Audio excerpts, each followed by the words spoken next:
الحمد للہ رب العالمین والصلاة والسلام علی سید الانبیاء والمرسلین وعلی آلہ واصحابہ اجمعین وعلی من تبعہم بإحسان الی یوم الدین۔ سامعین و ناظرین، سیرت النبی صلی اللہ تعالی علیہ وسلم کے عنوان پر ایک نئے درس کے ساتھ آپ کی خدمت میں حاضر ہیں۔ گزشتہ درس میں غزوہ فتح مکہ کا ہم نے تفصیلی تذکرہ کیا۔ فتح مکہ ماہ رمضان میں ہوا۔ جب حضور علیہ الصلاۃ والسلام فتح مکہ سے فارغ ہوئے تو اس کے فوراً بعد شوال کے مہینے میں سن 8 ہجری میں غزوہ حنین وقوع پذیر ہوا۔ نبی کریم صلی اللہ تعالی علیہ وسلم نے اس غزوے کے لیے 12,000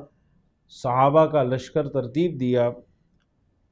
10,000 تو وہ مہاجرین اور انصار صحابہ تھے جو مدینہ منورہ سے حضور علیہ الصلاۃ والسلام کے ساتھ آئے تھے، اور 2,000 نو مسلم مجاہدین تھے جو اس لشکر کا حصہ بنے۔ نبی کریم صلی اللہ تعالی علیہ وسلم 12,000 کا لشکر لے کر مکہ سے حنین کی طرف روانہ ہوئے۔ اسلامی افواج کی کثرت اور اس کے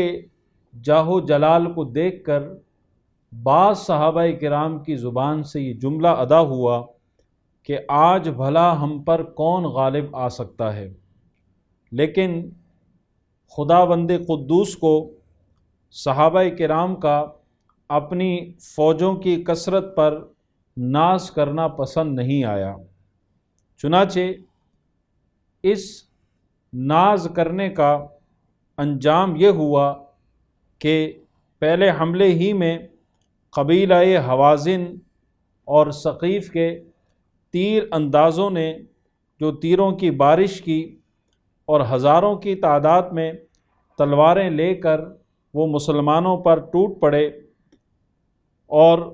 وہ 2,000 نئے مسلمان نو مسلم جو اس لشکر کا حصہ بنے تھے، انہوں نے جب اس شدید حملے کا سامنا کیا تو ان کے قدم اکھڑ گئے اور وہ ایک دم سر پر پیر رکھ کر بھاگ نکلے۔ ان لوگوں کی بھگدڑ دیکھ کر انصار و مہاجرین کے بھی پاؤں اکھڑ گئے۔ ظاہر ہے وہ آگے تھے، جب وہ پیچھے پلٹے تو دیگر صحابہ میں بھی ایک بھگدڑ مچ گئی۔ چنانچہ حضور علیہ الصلاۃ والسلام نے پھر دیکھا کہ صرف چند گنتی کے جانثار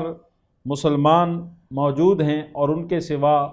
سب کے قدم اکھڑ گئے اور وہ سب گویا کہ وہاں سے فرار ہو گئے۔ تیروں کی بارش ہو رہی تھی،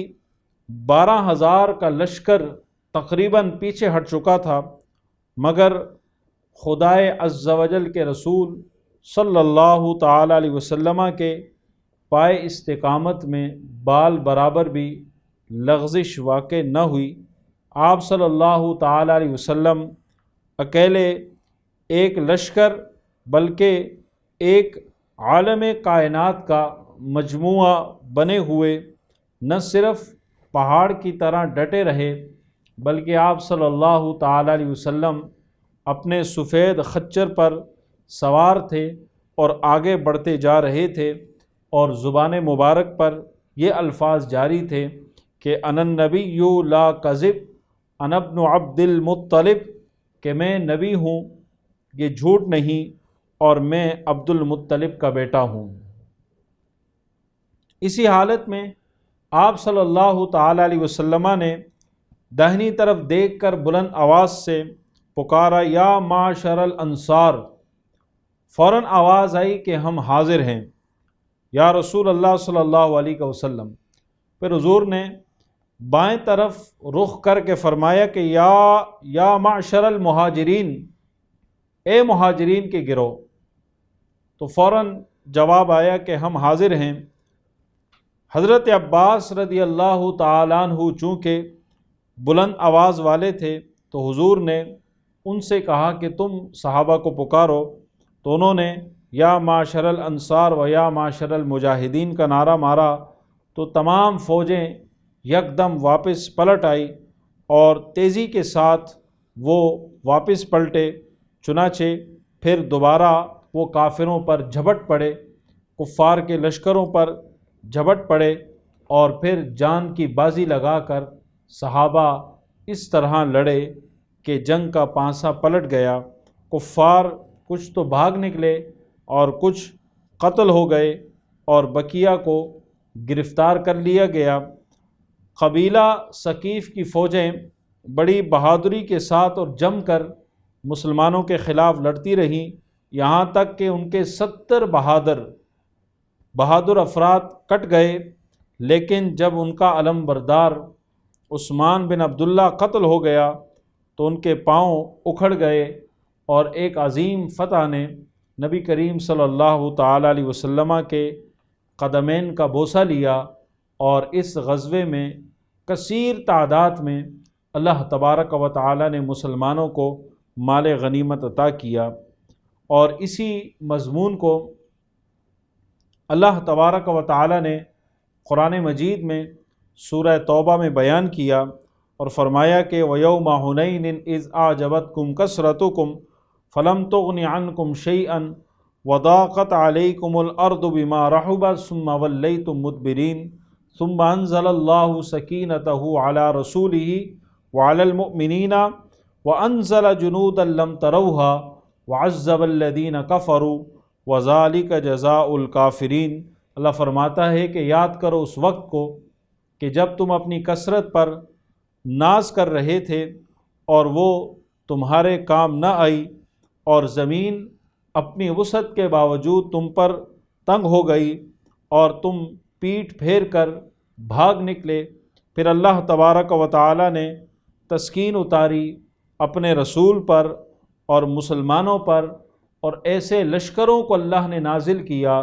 جو تمہیں نظر نہیں آ رہے تھے، اور کافروں کو اللہ نے عذاب دیا، اور فرمایا کہ وَذَلِكَ جَزَاءُ الْكَافِرِينَ، اور یہی کافروں کی سزا ہے۔ جنگ حنین میں شکست کھا کر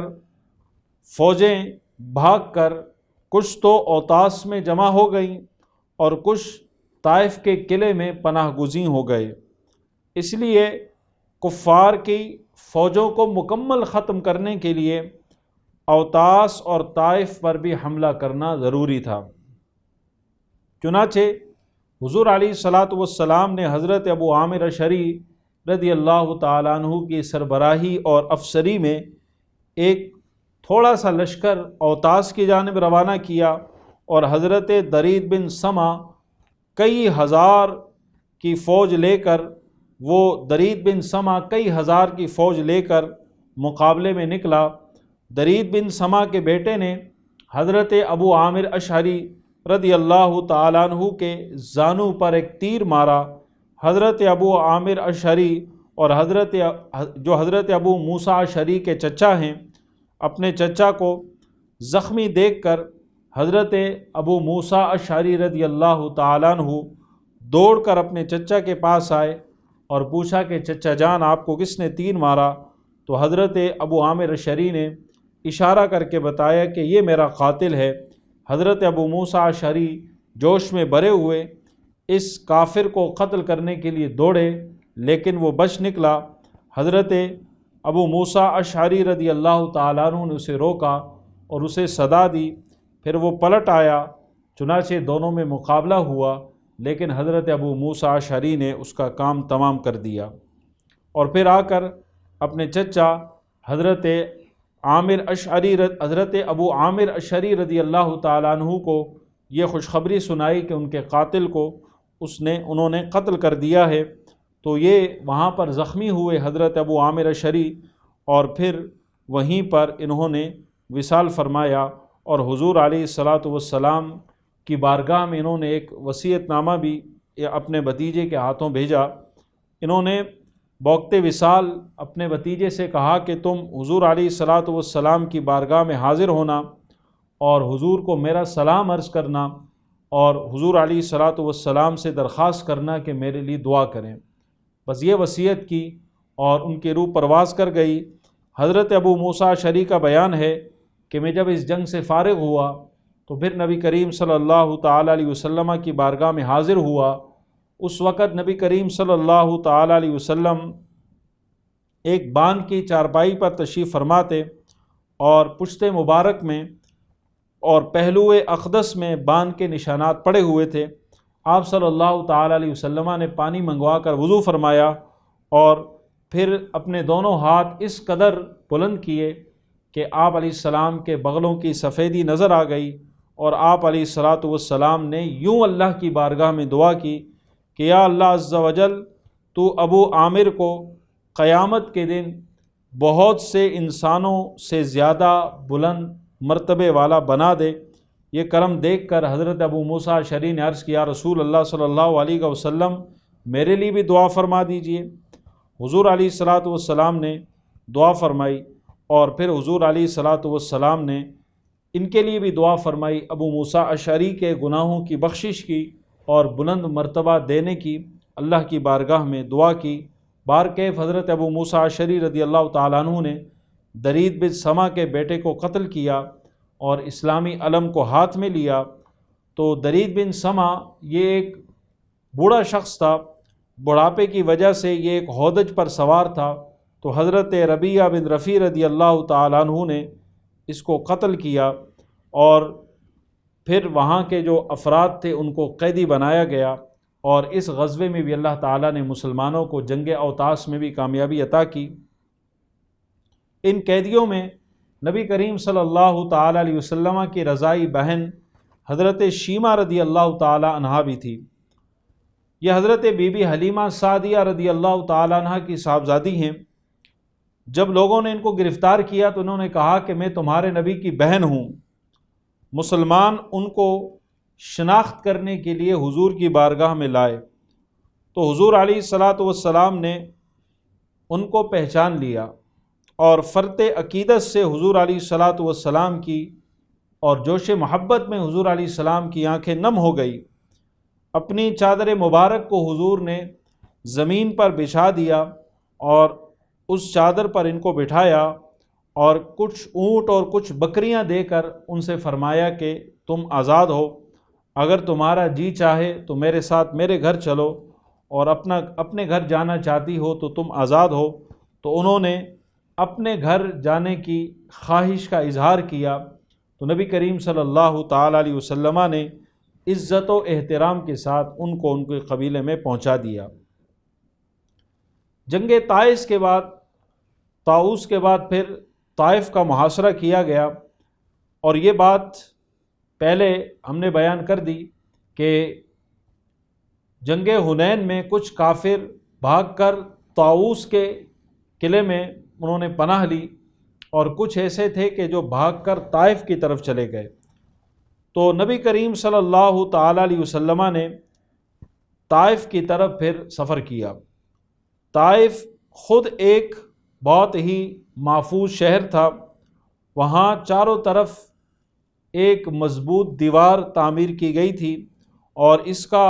رئیس عروہ بن مسعود ثقفی تھا جو ابو سفیان کا داماد تھا۔ یہاں ثقیف کا خاندان آباد تھا، اور وہ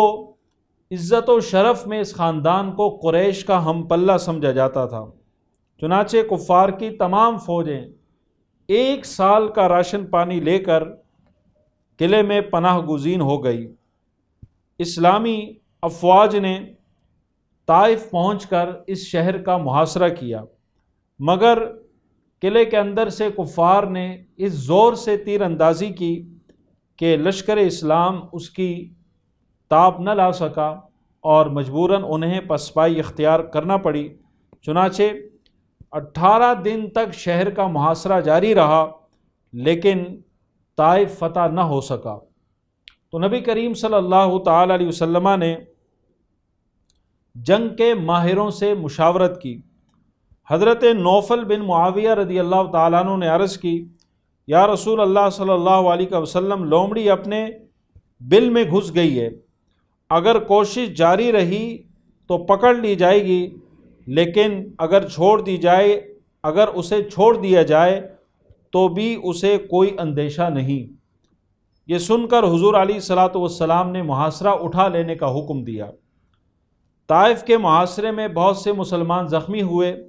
اور کل 12 اصحاب اس میں شہید ہوئے۔ 7 قریش اور 4 انصار کے تھے اور ایک شخص بنی لیث سے اس کا تعلق تھا۔ زخمیوں میں حضرت ابوبکر صدیق رضی اللہ تعالیٰ عنہ کے صاحبزادے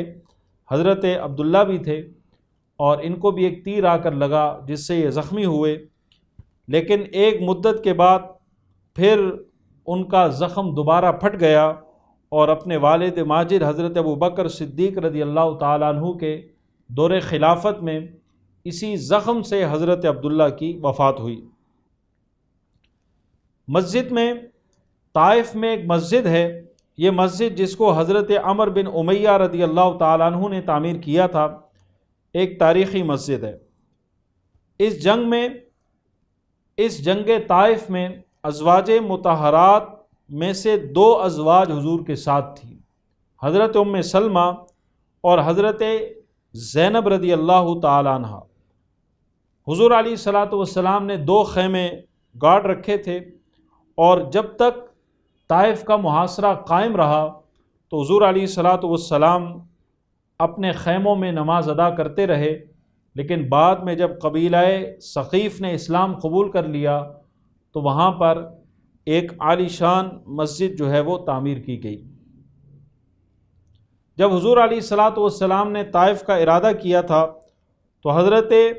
طفیل بن عمر دوسی رضی اللہ تعالیٰ عنہ کو ایک لشکر کے ساتھ حضور نے ذوالکفین کے بت خانے کو توڑنے کے لیے روانہ کیا۔ یہاں پر بھی ایک بہت بڑا بت رکھا ہوا تھا جو لکڑی کا بنا ہوا تھا۔ حضرت طفیل بن عمر دوسی رضی اللہ تعالیٰ عنہ نے وہاں جا کر بت خانے کو منہدم کر دیا اور بت کو جلا دیا، اور بت کو جلاتے وقت ان کی زبان پر یہ اشعار تھے: یا ذا الکفین لست من عبادک میلادنا اقدم من میلادک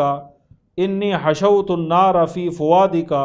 یہ اشعار تھے کہ اے ذوالکفین، میں تیرا بندہ نہیں، میری پیدائش تیری پیدائش سے بڑی ہے اور میں نے تیرے دل میں آگ لگا دی ہے۔ حضرت طفیل بن عمر دوسی 4 دن ان کے اس مہم پر صرف ہوئے، اور 4 دن کے بعد اس مہم سے فراغت پائی اور پھر حضور علیہ الصلاۃ والسلام کے پاس طائف میں پہنچ گئے۔ یہ ذوالکفین سے قلعہ توڑنے کے کچھ آلات اور منجنیق وغیرہ ساتھ لائے تھے۔ چنانچہ اسلام میں سب سے پہلی یہی منجنیق ہے جو طائف کا قلعہ توڑنے کے لیے نصب کی گئی، مگر کفار کی فوجوں نے تیر اندازی کے ساتھ ساتھ گرم لوہے کی سلاخیں پھینکنا شروع کر دی۔ چنانچہ اسی وجہ سے طائف کے قلعے کو توڑنے میں مسلمانوں کو کوئی بڑی کامیابی حاصل نہ ہو سکی۔ اسی طرح حضور علیہ الصلاۃ والسلام نے حضرت علی کو بھیجا کہ طائف کے اطراف میں جو جا بجا ثقیف کے بت خانے ہیں ان سب کو منہدم کر دیا جائے۔ چنانچہ حضور علیہ السلام کا حکم ملتے ہی حضرت علی کرم اللہ تعالی وجہ الکریم نے طائف کے اطراف میں جو بت خانے موجود تھے ان سب کو مسمار کیا اور منہدم کر دیا، اور پھر لوٹ کر نبی کریم صلی اللہ تعالی علیہ وسلم کی بارگاہ میں جب حضرت علی حاضر ہوئے دوبارہ اس مہم سے فارغ ہونے کے بعد، تو نبی کریم صلی اللہ تعالی علیہ وسلم بہت دیر تک تنہائی میں حضرت علی سے گفتگو فرماتے رہے اور لوگوں کو اس پر بہت تعجب ہوا۔ طائف سے روانگی کے وقت صحابہ کرام نے حضور کی بارگاہ میں عرض کی تھی کہ یا رسول اللہ صلی اللہ علیہ وسلم، آپ قبیلہ ثقیف کے کفار کے لیے ہلاکت کی دعا فرما دیجئے۔ تو حضور علیہ الصلاۃ والسلام نے ہلاکت کی دعا نہیں فرمائی، بلکہ میرے آقا نے ہدایت کی دعا عطا فرمائی۔ حضور نے فرمایا کہ اللہم اہدی ثقیفہ واتی بہم۔ حضور نے دعا کی کہ اللہ قبیلہ ثقیف کو ہدایت عطا فرما اور ان سب کو میرے پاس بھیج دے۔ چنانچہ حضور کی دعا اللہ کی بارگاہ میں مقبول ہوئی اور پھر بعد میں قبیلہ ثقیف کا ایک پورا وفد حضور علیہ الصلاۃ والسلام کی بارگاہ میں حاضر ہوا، اور یہ سب کا سب یہ پورا قبیلہ مشرف باسلام ہوا۔ تو طائف کی وادی میں اسلام اس طرح پہنچا اور وہاں کے لوگوں نے اس طرح اسلام قبول کیا۔ طائف کا محاصرہ اٹھا کر حضور علیہ الصلاۃ والسلام جعرانہ کے مقام پر تشریف لائے۔ یہاں اموال غنیمت کا ایک بہت بڑا ذخیرہ موجود تھا۔ اس مال غنیمت میں 24,000 اونٹ، 40,000 سے زائد بکریاں اور کئی من چاندی موجود تھا، اور 6,000 قیدی موجود تھے۔ اسیران جنگ کے بارے میں نبی کریم صلی اللہ تعالی علیہ وسلم نے ان کے رشتہ داروں کے آنے کا انتظار فرمایا۔ چنانچہ کئی دن جب گزر گئے اور کوئی نہ آیا تو پھر حضور علیہ الصلاۃ والسلام نے مال غنیمت تقسیم کرنے کا حکم دیا۔ چنانچہ مکہ کے اطراف کے جو 9 مسلم رئیس تھے، رئیسوں کو آپ نے بڑے بڑے انعاموں سے نوازا، یہاں تک کہ کسی کو 300 اونٹ، کسی کو 200 اونٹ، کسی کو 100 اونٹ انعام میں عطا کیے، اور اسی طرح بکریاں جو مال غنیمت میں موجود تھی ان کو بھی حضور علیہ الصلاۃ والسلام نے بڑی فیاضی کے ساتھ تقسیم فرمایا۔ تو یہ حضور علیہ الصلاۃ والسلام کی جانب سے یہ بھی ایک حسن سلوک تھا کہ وہ چونکہ نئے نئے مسلمان ہوئے تھے تو ان کو نوازنے کا یہی مقصد تھا کہ تاکہ ان کے دلوں میں اسلام اتر جائے اور ان کے دلوں میں جو ہے وہ اسلام کی محبت پیدا ہو۔ مزید جو اس کے واقعات انشاءاللہ ہم بریک کے بعد دوبارہ آپ کی خدمت میں پیش کریں گے۔ بریک کے بعد دوبارہ ہم آپ کی خدمت میں حاضر ہیں۔ بریک سے پہلے ہم نے آپ کو بتایا کہ نبی کریم صلی اللہ تعالی علیہ وسلم نے جعرانہ کے مقام پر لوگوں میں جو مال غنیمت تھا وہ بڑی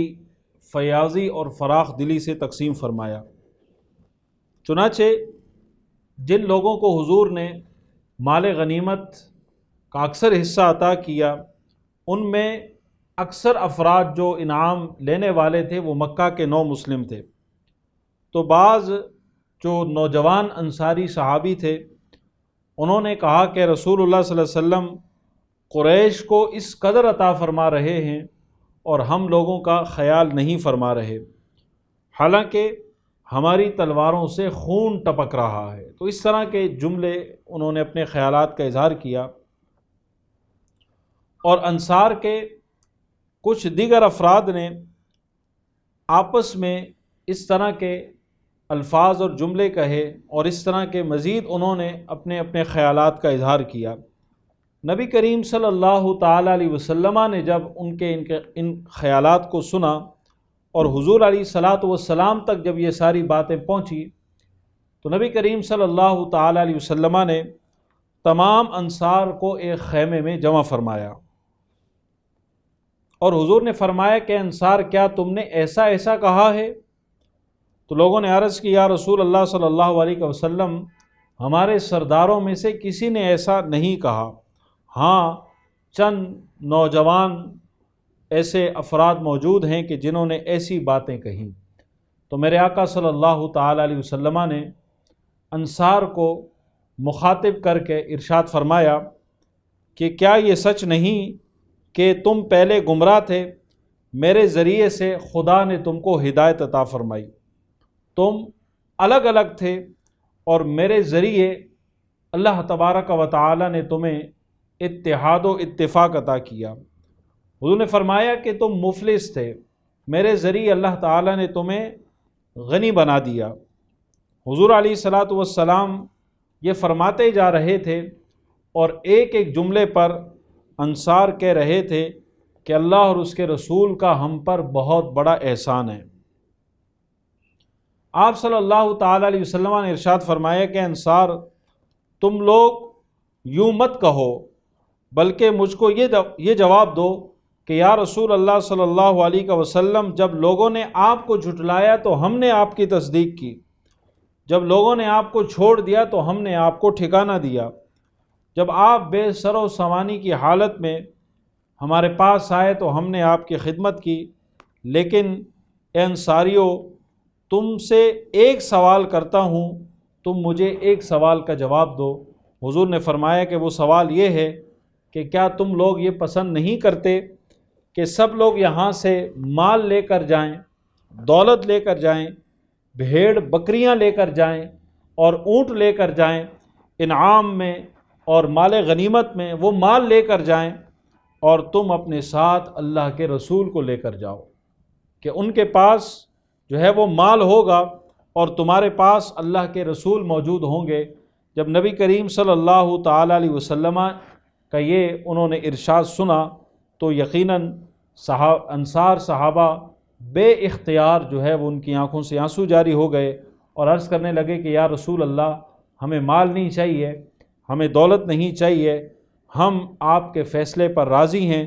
ہمیں کچھ اور نہیں بلکہ ہمیں اللہ کے رسول چاہیے۔ تو نبی کریم صلی اللہ تعالیٰ علیہ وسلم نے اس طرح انصار صحابہ کی دلجوئی فرمائی، اور میرے آقا صلی اللہ تعالیٰ علیہ وسلم نے یہاں تک ارشاد فرمایا کہ اگر ہجرت نہ ہوتی تو میں انصار میں سے ہوتا۔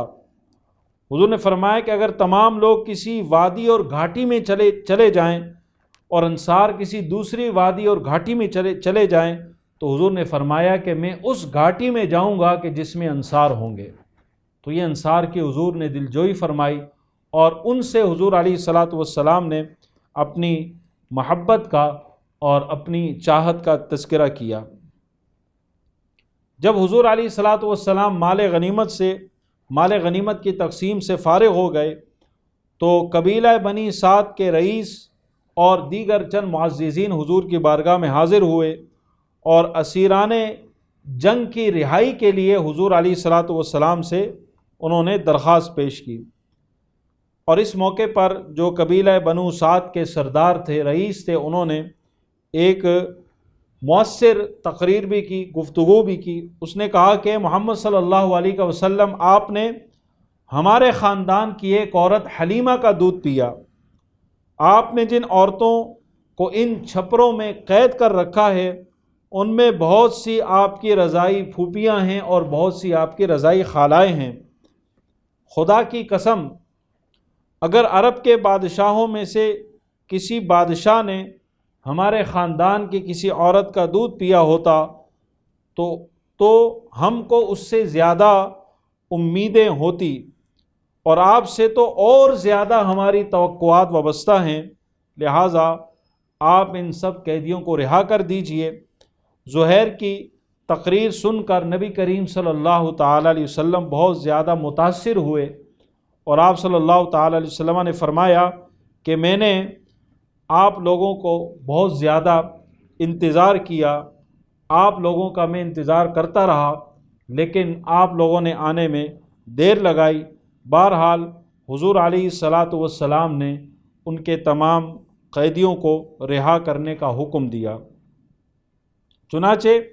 نبی کریم صلی اللہ تعالیٰ علیہ وسلم نے اس موقع پر حضور علیہ الصلاۃ والسلام کی بارگاہ میں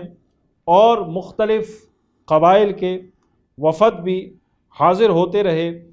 حوازن کا وفد حضور کے بارگاہ میں حاضر ہوا تو میرے آقا صلی اللہ تعالیٰ علیہ وسلم نے ان سے دریافت فرمایا کہ مالک بن عوف کہاں ہیں؟ تو انہوں نے بتایا کہ وہ ثقیف کے ساتھ طائف میں ہیں۔ آپ نے فرمایا کہ تم لوگ مالک بن عوف کو خبر دو کہ اگر وہ مسلمان ہو کر میرے پاس آ جائیں تو اس کا سارا مال میں انہیں واپس دے دوں گا، اس کے علاوہ اس کو 100 اونٹ اور بھی دوں گا۔ مالک بن عوف کو جب یہ خبر ملی تو وہ رسول اللہ صلی اللہ تعالیٰ علیہ وسلم کی خدمت اقدس میں حاضر ہوئے اور مسلمان ہو گئے۔ حضور علیہ الصلاۃ والسلام نے کل مال ان کو عطا فرما دیا، اور اپنے وعدے کے مطابق حضور علیہ الصلاۃ والسلام نے ان کو اونٹ بھی عطا فرمائے۔ تو مالک بن عوف نبی کریم صلی اللہ تعالیٰ علیہ وسلم کے خلق حسن سے بڑے متاثر ہوئے، اور انہوں نے متاثر ہو کر حضور علیہ الصلاۃ والسلام کی شان میں قصیدہ بھی لکھا، اور حضور علیہ الصلاۃ والسلام کی شان میں انہوں نے اشعار بھی کہے۔ حضور نے ان اشعار پر خوش ہو کر اپنا ایک حلہ بھی ان کو عطا فرمایا۔ اس کے بعد حضور علیہ الصلاۃ والسلام نے مقام جعرانہ سے عمرے کا احرام باندھا، اور احرام باندھ کر حضور علیہ الصلاۃ والسلام مکہ تشریف لے گئے، اور مکہ سے عمرہ ادا کرنے کے بعد پھر حضور علیہ الصلاۃ والسلام واپس مدینہ منورہ تشریف لے گئے، اور ذی قعدہ سن 8 ہجری کو حضور علیہ الصلاۃ والسلام مدینہ میں داخل ہوئے۔ تو ماہ رمضان حضور مدینہ سے روانہ ہوئے تھے، تو کچھ مہینے قیام کے بعد حضور علیہ الصلاۃ والسلام واپس مدینہ منورہ تشریف لائے۔ سن 8 ہجری کے اور اگر واقعات پر بات کی جائے تو اس سال حضور علیہ الصلاۃ والسلام کے فرزند ارجمند حضرت ابراہیم رضی اللہ تعالیٰ عنہ حضرت ماریہ قبطیہ رضی اللہ تعالیٰ عنہ کے بطن مبارک سے پیدا ہوئے۔ حضور علیہ الصلاۃ والسلام کو ان سے بے پناہ محبت تھی۔ تقریباً 1.5 سال کی عمر میں ان کی وفات ہو گئی، اور یہ اتفاق تھا کہ جس دن ان کی وفات ہوئی اس دن سورج گرہن ہوا۔ چونکہ عربوں کا عقیدہ تھا کہ کسی بڑے آدمی کی موت ہو جائے تو سورج کو گرہن لگ جاتا ہے، تو انہوں نے خیال کیا کہ چونکہ حضور کے صاحبزادے کا وصال ہوا ہے لہٰذا یہ اسی کا نتیجہ ہے۔ تو حضور علیہ الصلاۃ والسلام نے جاہلیت کے اس عقیدے کو رد فرمایا، اور حضور نے خطبہ دیا اور فرمایا کہ سورج اور چاند کو گرہن نہ تو کسی کی موت کی وجہ سے لگتا ہے اور نہ ہی کسی کی حیات کی وجہ سے لگتا ہے۔ حضور نے فرمایا کہ یہ اللہ تبارک و تعالیٰ کی نشانیاں ہیں، اور ان نشانیوں کے ذریعے اللہ تعالیٰ اپنے بندوں کے دلوں میں خوف پیدا کرتا ہے۔ اور اس کے بعد حضور علیہ الصلاۃ والسلام نے نماز کسوف جماعت کے ساتھ ادا فرمائی، اور اسی سال نبی کریم صلی اللہ تعالیٰ علیہ وسلم کی صاحبزادی حضرت زینب رضی اللہ تعالیٰ عنہا کی وفات ہوئی۔ یہ صاحبزادی حضرت ابو العاص بن ربیع رضی اللہ تعالیٰ عنہ کی منکوحہ تھی، اور ان سے ایک فرزند بھی ہوئے جن کا نام علی تھا، اور ایک لڑکی جس کا نام امامہ تھا۔ اسی سال مدینہ منورہ میں غلہ کی گرانی یعنی غلے کی جو قیمتیں تھیں ان میں کئی گنا اضافہ ہو گیا، تو صحابہ کرام نے حضور علیہ الصلاۃ والسلام کی بارگاہ میں عرض کی کہ یا رسول اللہ صلی اللہ علیہ وسلم، آپ غلے کا بھاؤ یعنی نرخ اور قیمت مقرر فرما دیں۔ تو حضور علیہ الصلاۃ والسلام نے غلے کی قیمت پر کنٹرول فرمانے سے منع کیا، اور ارشاد فرمایا کہ ان اللہ هو المسعر القابض الباسط۔ حضور نے فرمایا کہ اللہ ہی بھاؤ یعنی قیمت مقرر فرمانے والا ہے، اور وہی روزی کو تنگ فرماتا ہے، اور وہی روزی کو کشادگی عطا فرماتا ہے۔ اور اسی سال بعض مورخین کے مطابق مسجد نبوی شریف میں ممبر رکھا گیا۔ اس سے قبل نبی کریم صلی اللہ تعالیٰ علیہ وسلم ایک ستون کے ساتھ ٹیک لگا کر خطبہ ارشاد فرماتے، لیکن بعض مورخین کا یہ قول ہے کہ سن 7 ہجری میں یہ ممبر بنوایا گیا۔ یہ لکڑی کا ممبر بنایا گیا جو ایک انصاری عورت نے بنوا کر مسجد نبوی میں رکھوا دیا۔ حضرت امیر معاویہ رضی اللہ تعالیٰ عنہ نے چاہا کہ اس ممبر کو تبرکاً میں ملک شام اپنے ساتھ لے جاؤں، لیکن جب انہوں نے اس ممبر کو اس کی جگہ سے ہٹانے کی کوشش کی تو ایک دم سارے شہر مدینہ پر اندھیرا چھا گیا، اور اتنا اندھیرا چھا گیا کہ آسمان کے تارے نظر آنے لگ گئے۔ یہ منظر دیکھ کر حضرت امیر معاویہ رضی اللہ تعالیٰ عنہ بہت شرمندہ ہوئے، اور صحابہ کرام کے ساتھ صحابہ کرام کے سامنے انہوں نے معذرت پیش کی،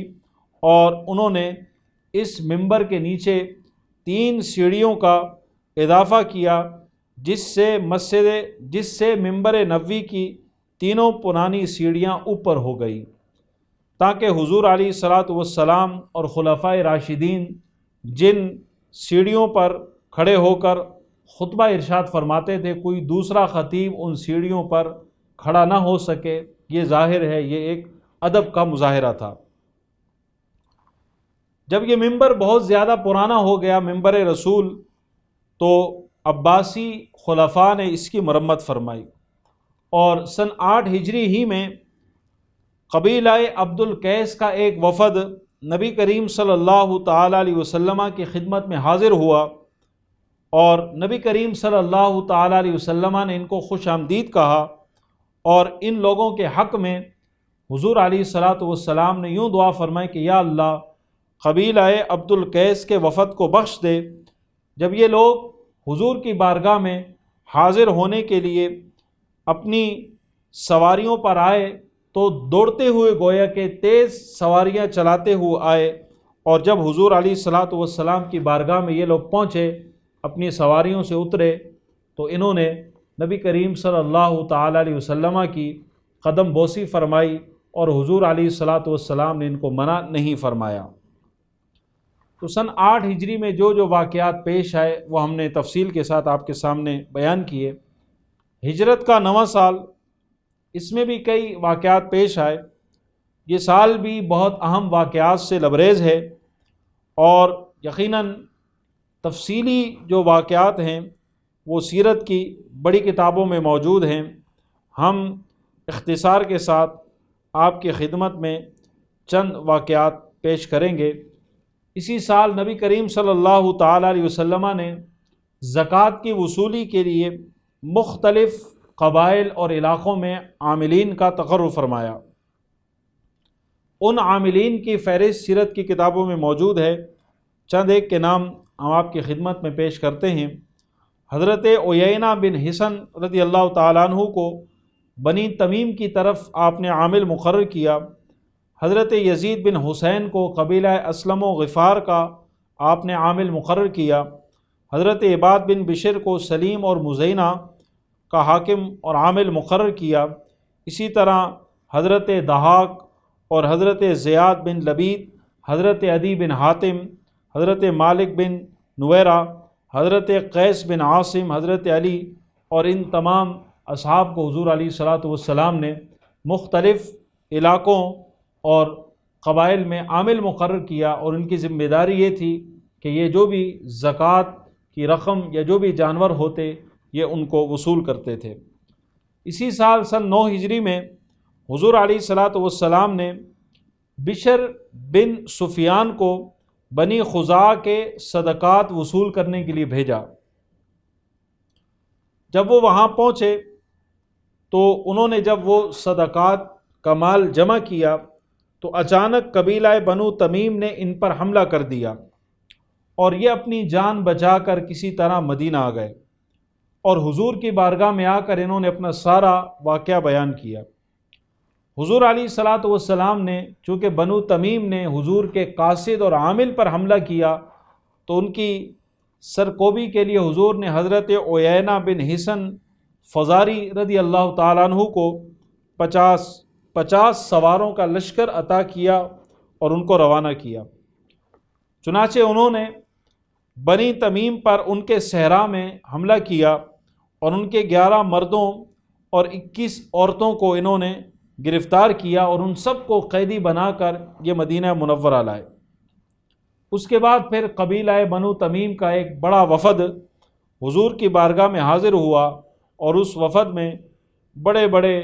شعراء اور بڑے بڑے رئیس شامل تھے۔ جب یہ وفد مدینہ منورہ پہنچا تو بڑے طنطراک اور بڑے شاہانہ انداز سے چلتا ہوا آیا۔ جب یہ وفد مدینہ منورہ پہنچا تو اس وقت حضور علیہ الصلاۃ والسلام حضرت عائشہ کے حجرے میں قیلولہ فرما رہے تھے۔ ہر چند کے صحابہ نے ان کو منع کیا کہ تم لوگ کاشانہ نبوی کے پاس شور نہ مچاؤ، جب نماز ظہر کے لیے حضور تشریف لائیں گے تو تم ان سے مل لینا، اور کہا کہ حضور تشریف لانے والے ہیں، لیکن انہوں نے ایک بات نہ سنی اور وہ برابر شور مچاتے رہے اور ڈھول پیٹتے رہے۔ جب آپ صلی اللہ تعالیٰ علیہ وسلم مسجد نبوی میں تشریف لائے، منبر پر رونق افروز ہوئے، تو بنو تمیم کا رئیس اعظم اقرا بن حابس بولا کہ محمد صلی اللہ علیہ وسلم ہمیں اجازت دیجیے، ہم آپ سے گفتگو کریں گے، کیونکہ ہم وہ لوگ ہیں کہ اگر کسی کی تعریف کریں تو اسے مزین کر دیتے ہیں، اور اگر کسی کا عیب ہم بیان کریں تو اسے داغدار بنا دیتے ہیں۔ حضور علیہ الصلاۃ والسلام نے جب ان کی بات سنی تو حضور نے فرمایا کہ تم غلط کہتے ہو۔ حضور نے فرمایا کہ یہ شان تو خداوند قدوس کی ہے، اللہ تبارک و تعالیٰ کی ہے، کہ اس کی مدح انسان کو مزین کر دیتی ہے، اور اس کے بارے میں کسی قسم کے نازیبا الفاظ کہنا یہ انسان کو داغدار بنا دیتی ہے۔ تو یہ سن کر بنی تمیم کہنے لگے کہ ہم اپنے ساتھ بڑے بڑے شعراء لائے ہیں جو ہمارے کارناموں کو بڑے فخر کے ساتھ آپ کے سامنے بیان کریں گے۔ چنانچہ اس نے اپنے شاعروں کو اشارہ کیا تو وہ اس کے شاعر کھڑے ہوئے، اور انہوں نے مؤثر انداز میں اور اپنے انداز میں انہوں نے اشعار پیش کیے۔ اس کے جواب میں نبی کریم صلی اللہ تعالیٰ علیہ وسلم نے حضرت حسان بن ثابت کو اشارہ کیا تو انہوں نے فی البدی فصاحت و بلاغت سے بھرپور ایک ایسا قصیدہ پڑھا کہ بنو تمیم کے بڑے بڑے شاعر حیران ہو گئے، اور اقرا بن حابس کہنے لگا کہ خدا کی قسم محمد صلی اللہ تعالیٰ علیہ وسلم کو غیب سے ایسی تائید اور نصرت حاصل ہو گئی ہے کہ ہر فضل و کمال ان پر ختم ہے، اور کہنے لگا کہ بلا شبہ آپ کا خطیب ہمارے خطیب سے زیادہ فصیح و بلیغ ہے، اور کہنے لگا کہ آپ کا شاعر ہمارے شاعروں سے بڑھ کر ہے، اور وہ کہنے لگا کہ انصاف کا تقاضا یہی ہے کہ ہم اپنی گردنیں آپ کے آگے جھکا دیں۔ چنانچہ یہ سارے لوگ نبی کریم صلی اللہ تعالیٰ علیہ وسلم کے مطیع اور فرما بردار بنے، اور ان سب نے کلمہ پڑھا، اور یہ سب دائرہ اسلام میں داخل ہوئے۔ اور پھر حضور علیہ الصلاۃ والسلام نے ان کی درخواست پر ان کے جو تمام قیدی تھے حضور علیہ الصلاۃ والسلام نے ان کو آزاد کر دیا، اور وہ سب رہا ہو کر ان کے ساتھ چلے گئے۔ اور انہی کے بارے میں قرآن مجید کی آیت مبارکہ نازل ہوئی، ان الذین ینادونک من وراء الحجرات اکثرهم لا یعقلون ولو انہم صبروا حتی تخرج الیہم لکان خیرا لہم واللہ غفور الرحیم، کہ بے شک وہ لوگ کہ جو حجرے کے باہر سے آپ کو پکارتے ہیں، اللہ فرماتا ہے کہ ان میں سے اکثر بے عقل ہیں، کہ اگر یہ صبر کرتے یہاں تک کہ آپ خود ان کے پاس تشریف لاتے تو یہ ان کے حق میں بہتر ہوتا۔ اور کہا کہ اور فرمایا کہ واللہ غفور الرحیم، اور اللہ تبارک و تعالی بخشنے والا ہے اور اپنے بندوں پر رحم کرنے والا ہے۔ سن 9 ہجری میں ایک اور بہت بڑا واقعہ پیش آیا، اور وہ واقعہ یہ تھا کہ حاتم طائی کی بیٹی اور بیٹے نے اسلام قبول کیا۔ حاتم طائی جن کے بارے میں مشہور ہے کہ وہ بہت بڑے سخی تھے، اور ان کی ذات کو ہمارے ہاں ضرب المثل کے طور پر بھی مالداری کے لیے پیش کیا جاتا ہے، تو ان کا ایک بڑا نام ہے تاریخ میں۔ لیکن اللہ تبارک و تعالی نے ان کے بیٹے اور ان کی بیٹی دونوں کو اسلام کی دولت عطا فرمائی، اور حاتم طائی کے بیٹے نے بھی سن 9 ہجری میں اسلام قبول کیا، اور ان کی بیٹی کو بھی اللہ تبارک و تعالی نے اسلام کی دولت عطا فرمائی، اور دونوں نے سن 9 ہجری میں اسلام قبول کیا۔ یہ کیسے اسلام لائے، ان کے اسلام لانے کا تفصیلی واقعہ انشاءاللہ ہم ایک نئے پروگرام میں، ایک نئے درس میں آپ کے سامنے پیش کریں گے۔ اللہ تبارک و تعالی کی بارگاہ میں دعا ہے کہ رب کائنات ہم سب کو حضور علیہ السلام کی سیرت مبارکہ پڑھنے، سمجھنے اور اس سے استفادہ کرنے کی توفیق عطا فرمائے۔ وما علیہ الا البلاغ المبین۔